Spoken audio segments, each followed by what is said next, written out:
आज हम जानते हैं अमेरिकन क्रांति के बारे में कि अमेरिका में क्रांति क्यों हुई थी। तो इसमें हमें जो संक्षेप में चीज़ें पढ़नी है उसको हम पहले जान लेते हैं कि अमेरिका की क्रांति के प्रमुख कारण कौन-कौन से थे।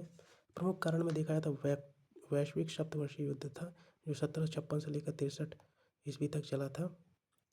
देखिए उस समय उपनिवेशों की दौड़ में सबसे आगे था ब्रिटेन, उसके साथ था फ्रांस।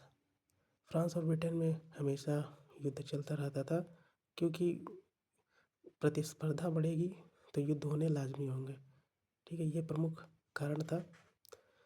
उसके अलावा प्रमुख घटनाओं में देखा जाए तो बोस्टन टी पार्टी की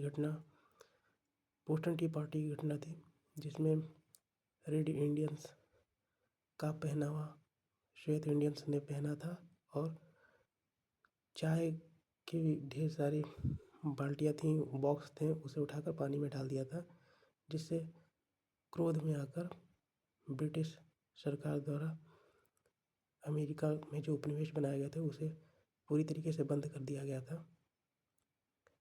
ये प्रमुख घटना बोस्टन टी पार्टी की घटना के नाम से जानी जाती है, जो कि 1773 में हुई थी।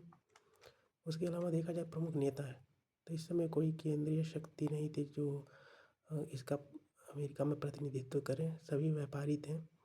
तो प्रमुख नेता कहा जाना इसमें कोई फ़र्क नहीं पड़ेगा।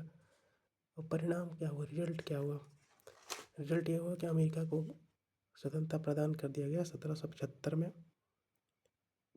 और चाय पर जो एकाधिकार लगा हुआ था इसे हटा दिया गया। अब अमेरिका किसी भी देश को बिना बिना किसी के समर्थन में आए हुए अपने व्यापार को चालू रख सकता था। विश्व पर इस पर क्या प्रभाव पड़ा? विश्व में इसका विशेष प्रभाव पड़ा युद्ध के कारण। युद्ध के कारण क्या हुआ कि व्यापारिक रास्ते बंद होते गए और व्यापार जहाँ बंद होगा तो एक जगह से दूसरे स्थान पर सामान नहीं जा पाएगा। ऐसा नहीं हो पाया, इसलिए कई जगहों पर भूखमरी का दौर भी प्रारंभ हुआ था। आई होप आपको ये चीज़ें समझ में आ गई।